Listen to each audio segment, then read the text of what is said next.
से भगवान।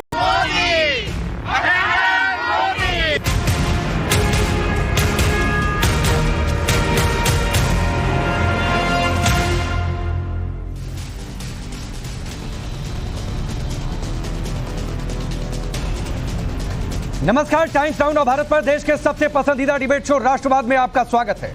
आपके साथ मैं हूं राकेश पांडे। राष्ट्रवाद यानी देश से बढ़कर कुछ नहीं। अयोध्या टू यूएई, राम लहर ने क्या चुनावी समीकरण बदल दिया? मोदी के साथ मुसलमान तो विपक्ष क्या खुद को डरा महसूस कर रहा है? और सवाल यह भी कि मुस्लिम देशों में पीएम मोदी की जय जयकार, तो क्या विरोधियों में इस बात को लेकर किसी तरीके का हाहाकार है?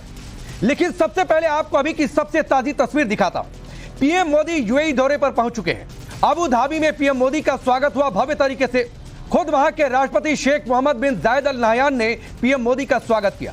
रेड कारपेट वेलकम हुआ, गार्ड ऑफ ऑनर भी दिया गया। ये तस्वीरें आपके सामने हैं। गर्मजोशी को आप महसूस कर सकते हैं इन तस्वीरों के जरिए। इस वक्त पीएम मोदी यूएई के साथ द्विपक्षीय वार्ता कर रहे हैं। इसके बाद अब से थोड़ी देर बाद आज रात 8 बजे पीएम मोदी ऐलान मोदी कार्यक्रम को संबोधित करेंगे, यानी सलाम नमस्ते टाइप का एक कार्यक्रम है। डायस्पोरा को संबोधित करने वाले हैं। हजारों लोगों की भीड़ मौजूद होगी। वहीं कल मुस्लिम देश यूएई में बने पहले हिंदू मंदिर का पीएम मोदी उद्घाटन भी करेंगे। अयोध्या के बाद अब यूएई के मंदिर में पीएम की मौजूदगी से मौजूदा राम लहर की ओर जोर पकड़ने की चर्चा है। इस चर्चा ने कैसे सपा को हिंदुत्व के रास्ते पर आने के लिए मजबूर कर दिया। साथ ही अगर मुसलमान मोदी के साथ खड़े हैं, खासतौर पर यूएई में इस दौरे का महत्व क्या, इस पर भी चर्चा हम करेंगे। लेकिन पहले सुनिए कि प्रधानमंत्री मोदी ने अब से थोड़ी देर बाद यूएई पहुंचने पर थोड़ी देर पहले क्या कुछ कहा। मुझे हमेशा लगा है कि जब मैं आपके पास आया हूं, आप लोगों के बीच आया हूं, तब हमेशा लगा है कि जैसे मैं अपने ही घर में आया हूं, अपने ही परिवार के ही सदस्यों के साथ मैं मिलने आया हूं। ऐसा मैं हमेशा अनुभव कर रहा हूं। पीएम मोदी के इस दौरे का सबसे बड़ा आकर्षण वहां पर हिंदू मंदिर का बनना, उसका उद्घाटन है। यह हिंदू मंदिर बेहद खास है क्योंकि यह अबू धाबी का पहला हिंदू मंदिर है। 2017 में पीएम मोदी ने ही इस मंदिर की आधारशिला रखी थी। अब कल पीएम मोदी इसका उद्घाटन करेंगे। 27 एकड़ में बना है यह मंदिर। मंदिर बनाने में करीब 700 करोड़ रुपए लगे हैं। इससे पहले आज रात 8 बजे पीएम मोदी ऐलान मोदी कार्यक्रम को संबोधित करने वाले हैं, जिसमें हजारों लोगों की भीड़ मौजूद होगी। यानी प्रधानमंत्री मोदी एक बार फिर से विदेशी धरती पर एक रॉक स्टार के अंदाज में नजर आने वाले हैं। आगे बढ़े उससे पहले सुनिए मुस्लिम देश यूएई में पीएम मोदी की जय जयकार कैसे हो रही है। अबू धाबी से हमारे सहयोगी सुशांत सिन्हा की एक रिपोर्ट देखिए। आप लोग बहुत सुंदर पगड़ी पहनकर आए हुए हैं। कैसे हैं आप लोग? पहले जय श्री कृष्णा। जय श्री कृष्णा। जय श्री कृष्णा। बताइए, बहुत अच्छी पगड़ी। ये बांधी किसने आप लोगों की पगड़ी? सब अपनी अपनी बांधे हैं या बंधवाएं? हमने एक पगड़ी बंधाने वाले को बुलाया था खास। वो ओरिजिनली महाराष्ट्र से बिलोंग करते हैं, लेकिन अच्छा। उनको हमने एक राजस्थानी स्टाइल की पूरी पगड़ी बताई थी कि हमें ऐसा ही साफा बांधना है। उन्होंने काफी प्रयत्न करने के बाद में तो आप लोग सब जज रहे हैं एकदम जबरदस्त। 70 साफे शोभा बढ़ रही है, राजस्थान की शोभा बढ़ रही है इसको देख के। राजस्थानी समाज का एकदम गर्व फील हो रहा है कि आप लोग सब राजस्थान से। हम लोग ओरिजिनली राजस्थान में सेटल्ड है, लेकिन है राजस्थान के अलग अलग प्रांत में सेटल्ड है इंडिया में। और यहाँ पे हम अबू धाबी और दुबई से एक ग्रुप है। अभी आप लोगों ने वहाँ राजस्थान में सरकार भी बदल दी, वहाँ भी फिर बीजेपी ले आए। अभी 2024 में क्या लग रहा है मूड? सरकार बदलेंगे। हर हर मोदी, घर घर मोदी, हर हर मोदी, घर घर Modi. It is not a slogan, it is a reality. Modi है, it is a reality. lot of Indians who live here, they feel pride about Ayodhya thing. Yeah, we feel very proud about it and हम लोग बहुत बेसब्री से इंतजार कर रहे थे। और हम लोगों में से कोई फ्रेंड्स अयोध्या भी जा पाए उस दिन, तो we really enjoyed that moment. Ayodhya में मंदिर बना है, यहाँ मंदिर बन रहा है। बहुत सारे लोग चूंकि उनको पसंद नहीं आता तो कहते हैं अरे मंदिर बनने से क्या होगा, हॉस्पिटल बनाना था, कॉलेज बनाना था। ऐसे लोगों को की सोच पर आप लोग क्या सोचते? नहीं, ऐसे लोगों की सोच जो है वो हमें समझ में नहीं आती है, क्योंकि अगर मंदिर है तो मंदिर एक आस्था का केंद्र है। उसे हम पॉलिटिक्स या और कोई भी जो स्यूडो सेक्युलरिज्म बोलते हैं उस हिसाब से हम नहीं देख सकते। लोगों की अगर हमारे बच्चे अगर मंदिर नहीं जाएंगे तो वो हमारी जो पीढ़ियां हैं, हमारे जो धर्म है उसको कैसे पालन करेंगे। तो इसलिए और राम मंदिर जो है वो तो इम्पोर्टेंट आस्था का केंद्र है। मुझे कई बार लगता है जैसे हर चीज का एक महत्व है, जैसे आपकी जो ये ड्रेस है इसमें पगड़ी का अलग महत्व है, पटके का अलग महत्व है, कुर्ते का अलग महत्व है, इसको मैच क्यों करना है? किसी ने ये तो नहीं कहा है कि मंदिर बन रहा है तो आप अस्पताल मत बनाइए। और मेरा ये कहना है कि मंदिर है वो हॉस्पिटल का आधा काम तो मंदिर ही कर देता है, क्योंकि मंदिर में जाके जितनी आपको शांति और पेशेंस और मेडिटेशन की फीलिंग आती है उससे ऑटोमेटिक इंसान आधा ठीक हो जाता है और आधा काम दवा के साथ दुआ की जरूरत है। और जब डॉक्टर ऑपरेशन चालू करता है ना तो वो भी भगवान का नाम लेके ऑपरेशन चालू करता है। और हर आप जितना भी हॉस्पिटल देखेंगे हर हॉस्पिटल में भगवान की मंदिर होता है, भगवान, और वहाँ पर लोग जो पेशेंट भी पूजा करते हैं और डॉक्टर भी पूजा करते हैं। एक बार आप लोग मिलके ऐलान मोदी बोल दें, यानी वेलकम 3 टाइम्स।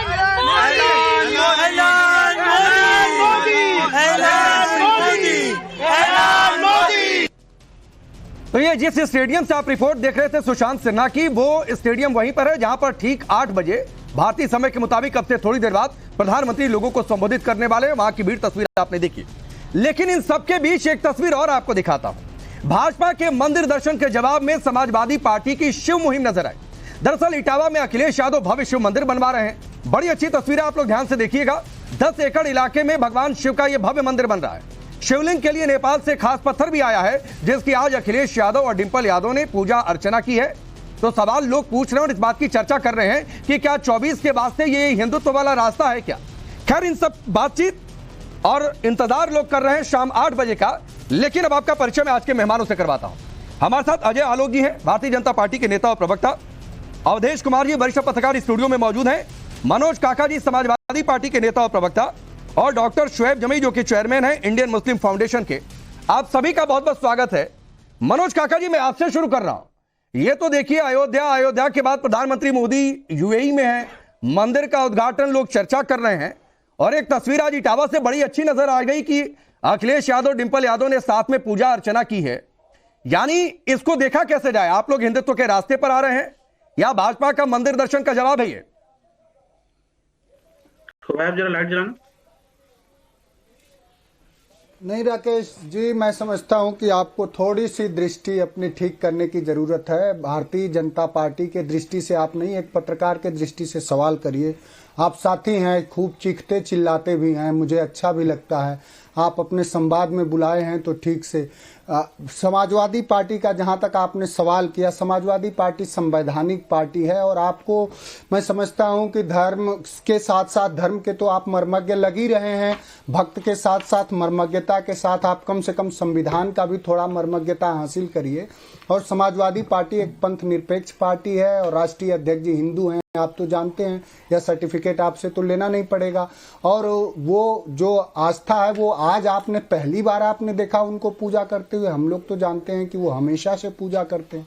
लेकिन वो जितना अपने भगवान का, अपने आराध्य का सम्मान करते हैं, उतना और दूसरे पंथ और मजहब के भी किसी आराध्य का, किसी देवता का, किसी और मजहब में भी, जो दुनिया भर में तमाम जो मजहब है, हम सभी लोग उसका भी सम्मान करते हैं।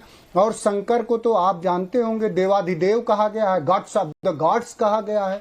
अमीश त्रिपाठी का तो मैं समझता हूं कि मेलुआ वगैरह थोड़ा बहुत आपने पढ़ा होगा, चीखने चिल्लाने के अलावा।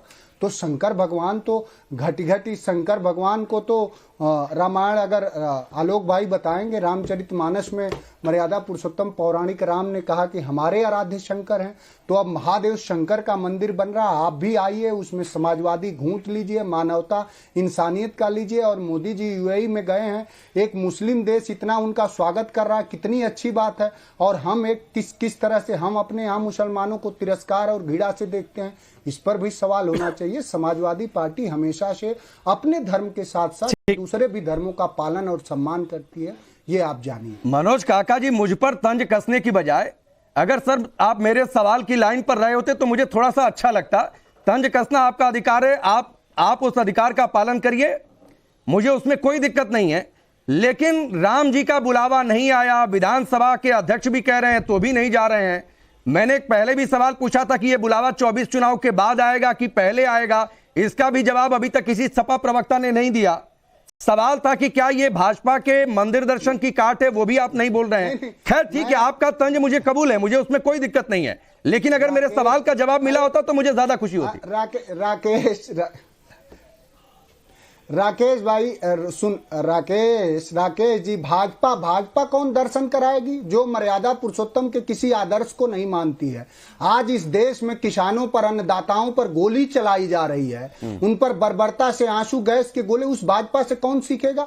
जो भाजपा न नर का जो न नर के किसी मर्यादा का पालन करती है, न नारी के किसी मर्यादा का पालन करती है। जो भाजपा, जिस भाजपा में देश भर के जितने दुराचारी हैं, चाहे वो राम रहीम हो, चाहे आसाराम हो, चाहे नित्यानंद हो, सारे भाजपा समर्थित लोग हैं। उस भाजपा से ये देश क्या सीखेगा? मर्यादा पुरुषोत्तम राम को हम द्वापर त्रेता से लोग मानते आए हैं, कोई आज राम थोड़े आए हैं। आपको पढ़ना, आप साकेत नहीं पढ़े हैं क्या? मैथिली शरण गुप्त का आलोक भाई पढ़े होंगे, आपको बताएं। आप सिर्फ मर्यादा पुरुषोत्तम राम के रामचरितमानस कबीर के राम को पढ़े हो कि नहीं? आप हम में तुम में खड़क हम में घट घट व्यापी राम है, इसको पढ़े, इसको भी पढ़ने की जरूरत है। अब उन लोगों से हम लोग क्या पढ़ेंगे जो गुरु नानक को, जो सोचिए, जो गुरु नानक को, कबीर को एक ही सदी का बताते हैं। 500 साल का अंतर, ठीक है, 500 साल का अंतर है। गुरु नानक कब थे, बुद्ध कब थे, कबीर कब थे, और सबको मोदी जी बताते हैं कि एक साथ थे। ये जिन लोगों को इतिहास, आरएसएस नागपुरिया इतिहास से पढ़ेंगे तो आप ज्यादा ज्ञान नहीं दे पाएंगे। राम के हम अनन्य भक्त हैं, थे और रहेंगे, लेकिन उनके मर्यादा का भी अनुसरण करेंगे। हम ऐसा थोड़ा है कि दलितों पिछड़ों के नायक कर्पूरी ठाकुर को भारत रत्न देंगे और जब पिछड़े अपने हक मांगेंगे तो उस पर बर्बरता से लाठियां चलाएंगे। ठीक है सर, जो लोग गुलाम, आलोक जी, आप लोग करते हो, जो लोग आप लोग आरएसएस नागपुर का इतिहास इस देश को पढ़वा रहे हैं, कथनी करनी में अंतर है, ये कह रहे हैं मनोज काका जी।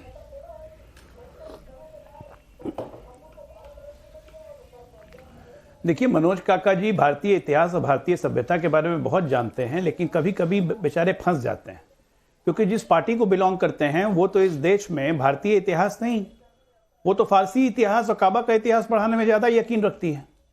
बहुत अच्छी बात है, भगवान शिव का मंदिर बन रहा है, शिव किसी दल के नहीं है जिस तरह राम किसी दल के नहीं है। अब इन्होंने चुन लिया है कि राम मंदिर नहीं जाना है क्योंकि राम भाजपा के हैं, तो इसमें हमारी कोई दिक्कत नहीं है, ये हमारी परेशानी नहीं है, ये इनकी मानसिक दशा को दर्शाता है।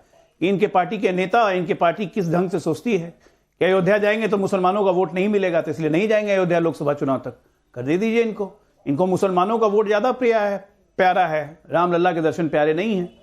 खैर, वो इनकी इच्छा, प्रभु इनकी इच्छा रखे इनके पास। आज सबसे बड़ी बात है, देखिए, जब प्रधानमंत्री जी हमारे दुबई जा रहे हैं, ये 7वां विजिट है उनका।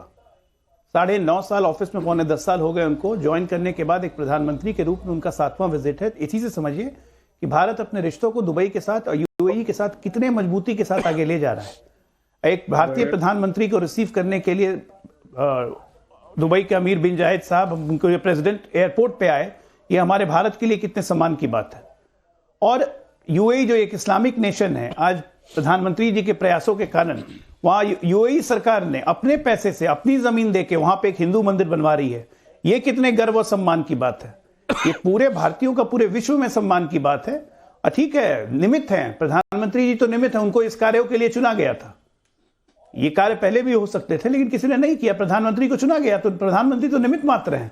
लेकिन उस निमित्त मात्र से इतनी नफरत है इस देश में लोगों को, तो उसके लिए हम क्या करें भाई? आप मोदी नाम का पिटारा पीटते रहिए, रोज सुबह जप करिए, मोदी भजन कीजिए, उससे हमें कोई दिक्कत नहीं। लेकिन देश, भारतीय, हिंदुस्तानी जो पूरे विश्व में रह रहा है, जो भारत में रह रहा है, वो आज मोदी जी में अपना नायक को देखता है।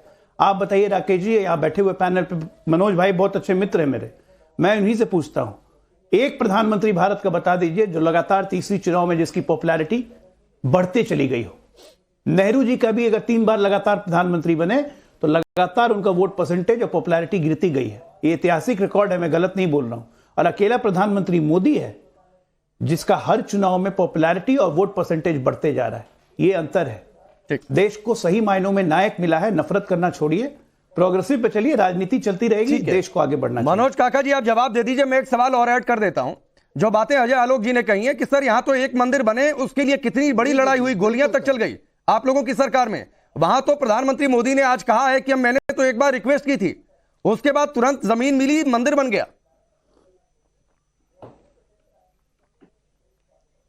देखिए आलोक जी के भी और आपके भी समाप्त का, चूंकि वैचारिक रूप से आप लोग सैद्धांतिक साथी है ना, वैचारिक रूप से एक ही काम है दोनों लोगों का, नफरत फैलाना। ये सोचिए, एक जो आलोक ने जो बात कही, आलोक भाई ने जो बात कही कि एक इस्लामिक कंट्री एक हिंदू मंदिर बना करके और अपने धर्म निरपेक्षता का, अपने समाजवादी स्वभाव का प्रदर्शन कर रहा है, और वही प्रधानमंत्री जब इस देश में रहते हैं तो क्या भाषण देते हैं कि कपड़े से लोगों को पहचानते हैं। किसको पहचानते हैं वो कपड़े से? वो सारा नफरत, वो वही प्रधानमंत्री हैं जिनको एक मुस्लिम कंट्री ने बुला के मंदिर बनवा करके उसका उद्घाटन, प्रतिमा का अनावरण करा रहा है। ये वही प्रधानमंत्री हैं जब अपने देश में आते हैं तो अपने देश में मुसलमानों से नफरत करते हैं। जो बिल्किस बानो को न्याय नहीं दे पाते हैं, वो भी एक बेटी है, हमारे देश की बेटी है। तो इस प्रधानमंत्री का ये दोहरा चरित्र है और कहीं कोई लोकप्रियता नहीं बढ़ी है। आलोक भाई, 1940 में आपको जाना चाहिए, हिटलर की भी लोकप्रियता बढ़ी थी, लेकिन उसने क्या करा बात में? यही करा। तो कहीं कोई लोकप्रियता आपकी नहीं बढ़ी है। आपके विपक्ष में अभी भी इस देश में 65% वोट पड़े हैं। जब नरेंद्र मोदी ने 303 का आंकड़ा लाया तो भी 37% वोट आपने पाया और 63% वोट आपके विरोध में पड़ा। ये आप संज्ञान रखिए हमेशा। तो इस देश में आज भी समाजवाद, मानवता और इंसानियत को चाहने वाले लोग हैं और नरेंद्र मोदी जी कहीं कोई लोकप्रियता नहीं बढ़ी है। हाँ, आपको चारण चंपना करना है, चारण चंपना नहीं करेंगे नौकरी चली जाएगी। आप देखिए ना, कल तक जो नीतीश आपके खलनायक होते थे आज नायक हो गए। गोदी में बैठाइए, खूब खिलाइए, फिर जाएंगे तो आपकी अपनी कोई भाषा है यार, आपकी अपनी कोई मर्यादा है, आपकी अपनी कोई सूचिता है। गुलाम व्यक्ति हैं, गुलामी करते रहिए। नहीं, फिर ऐसे क्यों व्यक्तिगत टिप्पणी पर जा रहे हैं? चलिए अजय आलोक जी जवाब दे लीजिए, फिर मैं आगे बढ़ता हूं दूसरे मेहमानों की ओर।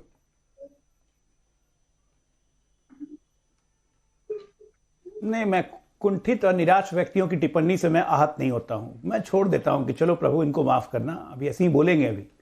अभी चलते रहेगा, मई तक ऐसे ही बोलेंगे। मई के बाद बेचारे 3 महीने के लिए गायब हो जाएंगे, फिर प्रकट होके आएंगे नए अवतार में। अरे दूसरी बात मनोज भाई, सच बोलिए, दिल पे हाथ भाई, कौन समाजवादी बचा भाई? सब तो परिवारवादी हो गए। कितने अरे जेपी, अब एक मिनट, बीच में मैं बीच में नहीं बोल रहा, मैं बीच में नहीं बोल, कभी बताइए ना मनोज काका बीच में नहीं बोल रहा था। और आपको यकीन दिलाता हूँ, जीवन भर हम लोग इंसान और इंसानियत की लड़ाई लड़ते रहेंगे, जीवन भर समाज। सुन लीजिए मनोज जी, सुन लीजिए, इंतजार कर रहे थे। संयम का जो, अरे मैं खत्म तो कर लूं। आत्मसात अगर कोई करता है तो समाजवादी लोग करते हैं। ठीक है मनोज जी, सुन लीजिए, उनकी बात पूरी हो जाए, जो लोग इंतजार भी कर रहे हैं। बोल लेता हूं। करुणाचल उचित साम उदार चरितानांतु वसुधैव कुटुंबकम, उसको समाजवादी लोग अच्छा ठीक है आजय आलोक। अरे सुन लीजिए ना, 1 मिनट। अच्छा सुन लीजिए, राम मनोहर लोहिया जी की और जयप्रकाश नारायण की आत्मा कराहती होगी जब आप लोग जैसे दल अपने आप को समाजवादी कहते हैं, आप जैसे दल, राष्ट्रीय जनता दल जैसे दल, डीएमके जैसे दल अपने आप को समाजवादी कहते हैं ना, लोहिया जी की आत्मा कराहती होगी कि कहां से ये आगे मेरे चेले। जेपी आंदोलन के निकले हुए प्यारे चेले आज के डेल में सबसे बड़े परिवारवादी, सांप्रदायिकवादी और सामंतवादी हो चुके हैं। कौन से समाजवाद की आप बात करते हैं? आप समाजवाद की बात करते हैं, धारा 370 का विरोध करते थे, क्यों? समाजवाद का पहला नियम है आरक्षण। 370 में तो आरक्षण नहीं मिलता था। तब आपने 370 का विरोध क्यों किया? समाजवादी हो पाएंगे? क्यों किया विरोध आपने? आपके पास कोई जवाब है? अब एक मिनट सुनिए, बीच में मत बोलिए, ऐसे डिबेट नहीं होती है, डिबेट ऐसे नहीं होती है। आप समाजवादी नहीं है, आप लोग घोर परिवारवादी है, आप लोग घोर परिवार। अच्छा ठीक है 30 सेकंड में अपनी बात पूरी करिए अजय आलोक जी, प्लीज। मनोज जी रुक जाइए 30 सेकंड में अजय आलोक जी अपनी बात पूरी करिए, फिर बाकी मेहमान प्लीज।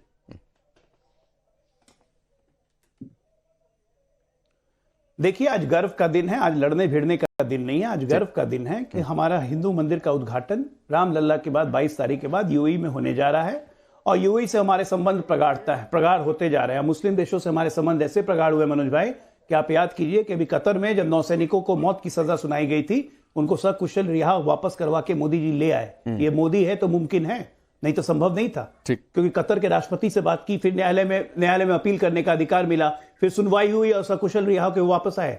इसको कहते हैं अंतर्राष्ट्रीय स्तर पे कूटनीतिक विजय। ये किसी ने पहले क्यों नहीं किया था?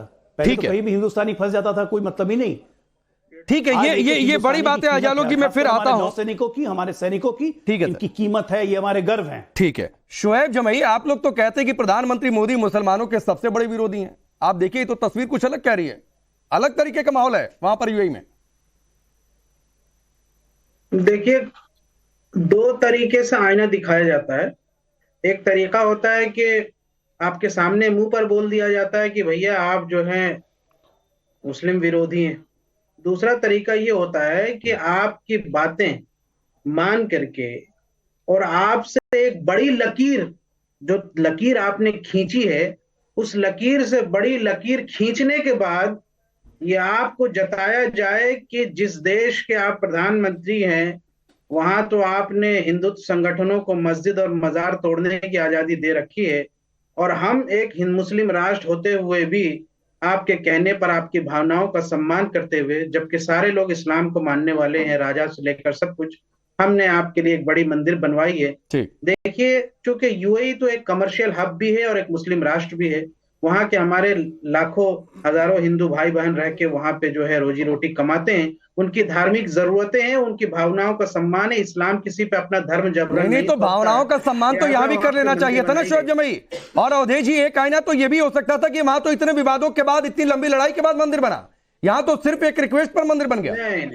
नहीं राकेश, अब शोएब जमई अगर ये मानते हैं कि यूनाइटेड अरब अमीरात प्रधानमंत्री नरेंद्र मोदी और भारत को सीख दे रहा है, तो इसका क्या उत्तर दिया जाए। लेकिन मुझे दुख तो ये है कि मनोज काका आपको भी ज्ञान दे रहे थे, ये किताब पढ़ा कि नहीं, वो किताब पढ़ा कि नहीं, वो नागपुर का हो गया, और खुद का ज्ञान क्या है जरा देख लीजिए। ये बता रहे हैं कबीर और नानक में 500 साल का अंतर है, दोनों समकालीन थे। 1398 में कबीर दास जी पैदा हुए, 1518 में मरे हैं, और आप समझिए 1469 में गुरु नानक पैदा हुए हैं, 1539 में मरे हैं। दूसरे को ज्ञान देते रहते हैं। यही समस्या है कि कुछ लोग जो स्वयं को समाजवादी मानते, मैं पर्सनल टिप्पणी नहीं करता हूं, लेकिन इस प्रकार का डिबेट इतने गरिमाहीन तरीके से किसी पर लगातार टिप्पणी करना, अपनी बात कहने की बजाय, और उसको बताते जाना कि आप तो चीखते चिल्लाते हो, आपको तो विचार के एक हो, और अपनी बात में कितनी गलतियां, मैं 10 चीजें निकाल सकता हूं। पर्सनल टिप्पणी नहीं होनी चाहिए। समाजवादी पार्टी में मनोज काका जी जैसे प्रवक्ता हैं तो इसका कल्याण होना ही होना है, क्योंकि किसी को ये लोग मित्र बना ही नहीं सकते हैं, कभी सच्चाई स्वीकारने नहीं देंगे। यही इस समय भारत की राजनीति में हो रहा है कि नरेंद्र मोदी के विरुद्ध जो एक फंडामेंटलिज्म देश में आरएसएस बीजेपी को लेके जो एक अंध कट्टरवाद शुरू हुआ, वो अंध कट्टरवाद इस सीमा तक चला गया कि जनता को भी रिएक्शन होने लगा है। बहुत सारे जो सपोर्ट मिल रहा है मोदी जी को या बाकी को, वो रिएक्शन में मिलता है कि ये सब कैसे बोल रहे हैं। आखिर अबू धाबी में उस जमीन का उद्घाटन भी, वो तो मंदिर का शिलान्यास भी 2015 में मोदी जी ने रखा था। उस कार्यक्रम को हम लोगों ने लाइव डिबेट में बोला था। आज उससे कैसे संबंध है इनको ये भी पता नहीं है कि इस समय सऊदी अरब, संयुक्त अरब अमीरात सबसे भारत के साथ रुपए के आधार पर व्यापार की ओर देश आगे बढ़ चुके हैं। मैक्सिमम इन्वेस्टमेंट वो देश मान रहे हैं कि इस समय भारत में करना चाहिए, क्योंकि यूरोप, अमेरिका हमारे पैसे पचा ले रहे हैं। और नरेंद्र मोदी की लोकप्रियता वहां इतनी है, उस परिवार तक में लोकप्रियता है, क्योंकि ये लोग जो दुष्प्रचार करते हैं, सुनिए, ये लोग जो दुष्प्रचार करते हैं, उनका इंटेलिजेंस बताता है कि भारत में ऐसे कट्टरपंथी हावी है जो इस शासन को स्वीकार नहीं रहे हैं। वक्त थोड़ा कम है, कुछ तस्वीरें भी दिखानी है। आज मैंने सोचा था कि जितनी भी तंज होंगे मनोज काका जी के, मैं खुशी खुशी स्वीकार करूंगा, और एलिगेशंस और जो टैगिंग करते हैं उससे मैं ऐसे झाड़ देता हूं। मुझे उसका कोई फर्क नहीं पड़ता है, मुझे उसका कोई फर्क नहीं पड़ता है। वो ठीक है, व्यक्तिगत टिप्पणियां करते रहे। नहीं, मुझे मालूम है मनोज काका जी आप जवाब देना चाह रहे हैं सर, लेकिन वक्त कम है। शुक्रिया।